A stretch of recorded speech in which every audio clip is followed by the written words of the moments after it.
This is a shiur on Tefilat. We started from the beginning of Tefilat. Now we are up to Tefilat Arvit.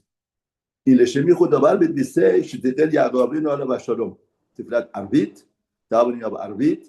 That's the davening of the night. Shetichel Yaakov Avinu alav shalom. That Yaakov Avinu was metaken this Tefilat. Now what is it? The Midrash goes and Midrash says, Tefilat Shachrit, the episode of Abraham. Abraham Baboker, the apostle says, Abraham got them in the morning.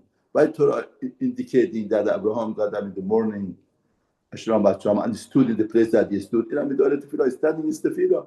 Tell us that Abraham Avinu made Tefillah of Shach.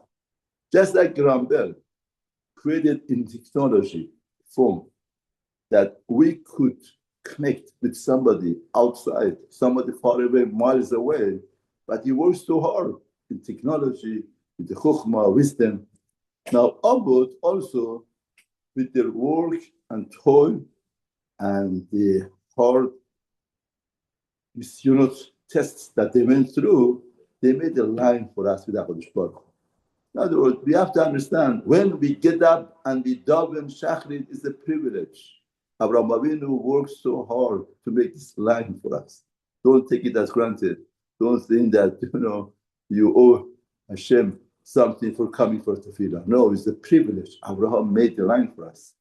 And Mincha, Yitzchak, they say, there was Straf, Mincha, and Yaakov, they ran to that Arvit. The Midrash says, in other words, Yaakov left home, he confronted the place, Bamakom, and the Midrash says, En Pigia ela Tefillah. Pigia means Tefillah. Therefore, right? Therefore, here, no, Rabbi says that that the Tefillah, because the day changes. We have night, we have morning, and we have afternoon. Each one of the changing of the day, we have to dive in and we have to be thankful to HaKadosh Baruch Hu that from one session zone we come to another session zone. That's the way that. No. It's interesting that he said, he met the place, confronted the place, because sun set. Now, why does Surah say sunset? It's very, very obvious. We say Vaishkav means it was night and sunset. In other words, because sunset, he went to sleep. What does that mean? That wasn't the time to go to sleep. Hashem saw that Yaakov Avinu came, and Yaakov Avinu said, what happened? Haven't Yaakov Avinu left the parents? And he wanted to go to Haran. He was very close to Haran, and then he saw, wow, on the way, I passed the Makom HaKadosh that our forefathers did David, Abraham David, Isaac David, and they did David. He came back. When he was coming back, Hashem says, what? My Sadiq is coming back to David, and he wants all the way to come back. Traveling at that time was the Lord. A lot of times you miss a mitzvah. You cannot do it. So, I'm very sorry. I'll do it next time. Do. But Yaakov Avinu said, no, I missed davening that Makom Kadosh. I have to go back. I have to understand the trip those days. What does that mean? Trip, dangerous, everything. He came back. Now HaKadosh Baruch Hu says, my Yaakov Ahavi, my love Yaakov, is coming back all of the traveling to daven because he felt that he missed the Kedusha. What do? I bring Yerushalayim to him in the middle of the way. That's a confront. He met the place. What does met the place mean? He met. In other words, the place came to him. How did he come? Came to him. And then he davened. He was there. Then he wanted to leave. Hashem says, my beloved Yaakov is in my house. Should I stay over? It seems that HaKadosh Baruch Hu is Persian, has a Persian mentality. She didn't come, they have to stay. You can't just leave, Stay. No, how could Hashem tell him that they have to stay? Go Hashem. It was 2 hours for sun to set. Hashem set the sun that Yaakov should stay there. No, why? Because HaKadosh Baruch Hu is interested to talk to Yaakov b'tzin'ah, in privacy, b'tzin'ah. It's very interesting. Masha, parabel to what? What is parable to? What do you understand that? Always parable comes to explain something to make it more clear for us what's happening here. There was the beloved of the king, that this beloved came to the king. Sometimes prakim, often. When he came, what did the Melech says? When somebody comes, we Persian, what do? We put all of the lights. But the Melech, the king says, turn off the lights. Any light that's there, turn it off. Why? If your friend comes, what should we do? We should make the place full of light, or we should take off the light. It says, take off the light. We don't want light. Why? Because I want to have a romantic place with my beloved. I want to talk to my beloved in privacy. That's why HaKadosh Baruch Hu made the sun set not in proper time, because he wanted to talk to Yaakov Avinu in privacy. That is the legacy of Tefilat Arvit. First of all, Chachamim tell us why Yaakov Avinu, in other words, Chachamim tell us Yaakov is Bechir Shel Avot, is a chosen father. From Abraham to Yaakov, Yaakov is a chosen Avot, Bechir Shel Avot. Why Bechir Shel Avot should metaken Tefilat of Arvit? Because Arvit Choshech means Galut. That's what Yaakov Avinu went to Galut from his parents. Now in Galut, it's much harder to connect. You cannot connect in Galut. How do you connect? You are in exile. You are with the Goyim. The Goyim have Tum'ah, contaminate us. It's a Choshech.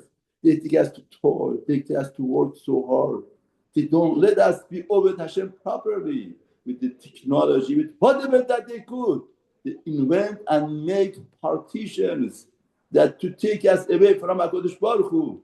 Therefore, we need the Kuvach of Yaakov, Bechir Shel Avot, to make this connection of Galut, Tzad Arvit. That's why the Gemara says, Shachrit and Mincha is obligation. Arvit is a reshut. It's not obligation. It's a reshut.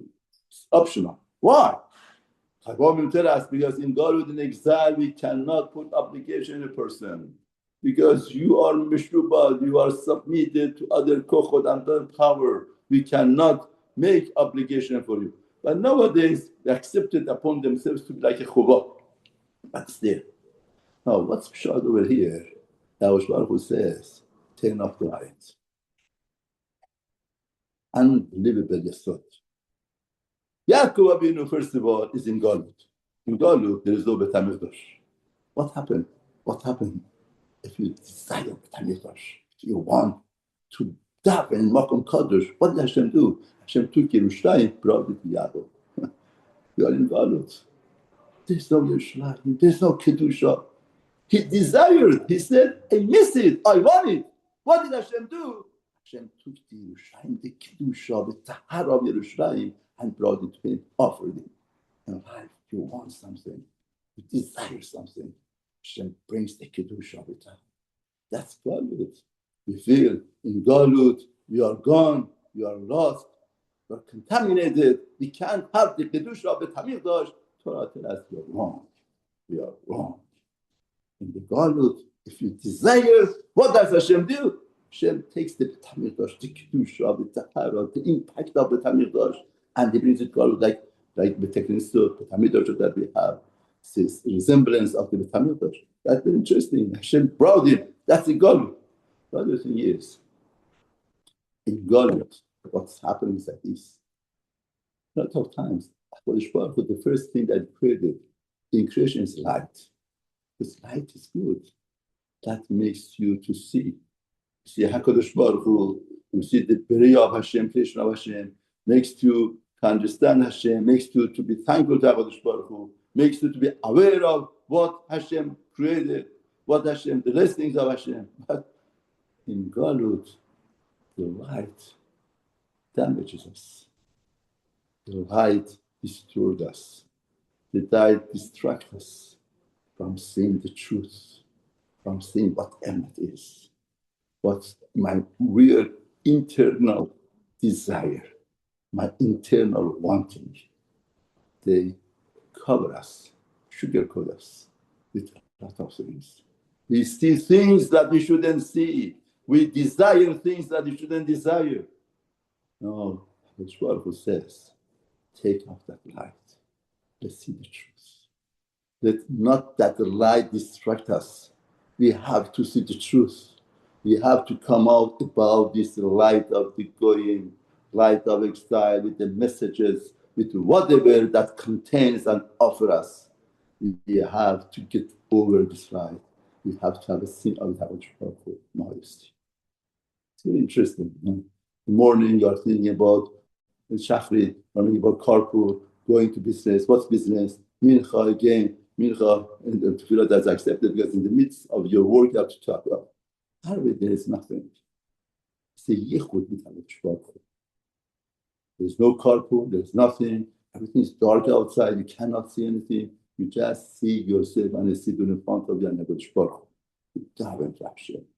It changes all of the scene of Arvit. Arvit is a Tefilat. At the end of the day, you're so tired. You're let's do it and go home. Let's eat. Let's do. So that's Arvit is the beloved Tefilah of HaKadosh who wants to talk with Sinah. Sinah means this life and things distorted. Doesn't let us to connect with HaKadosh who doesn't let us to experience the experience that we should have for davening and praying, that love and that dedication, and that privacy, that talk is the most important thing. Recently, a large family, they went to a Shabbaton. A family Shabbaton, friends and everybody. And there was an 8, 9, 10 years old boy there. And this Shabbaton was full of food, full of ice cream, treats, everything. They asked this 8 years old, what was your highlight in this Shabbaton? What was your highlight in this Shabbaton? Unbelievable. 8 years old said that I got disappointed. I was sitting in the corner and the rabbi took me on the side. I talked to him. I said, what's wrong? Are you sad? What's happened? What's happened to you? And made me laugh, made me talk, made me feel good. That was the highlight of this Shabbaton. All of the ice cream, all of the cake, all of the treats, all of the entertainment. It wasn't. For 8 years old. What was important? That talking with him, taking to corner and talking to him on his heart. What's going on? Are you sad? What's happening with you? That was the highlight of this Shabbaton. It's an unbelievable story, unbelievable talk, unbelievable songs. That was the highlight of our life is to grow up. Everything's off. We could talk to our Shabbat directly without pressure of moving, going. It's time to be used. Take our time, having the day, take our take the kochot, and know something. Life perspective gives power. Your perspective is, oh, I have to get it done. You're powerless. But once you have a perspective that you want to do something such enormous, it's power empowers a person. The person gets all of the power in the world to do it and to carry it. He said, Hashem, it's good of Tefilah Arvit, God, the Prophet should help us to be safe in this world and should be so to Geula Shalom. Amen.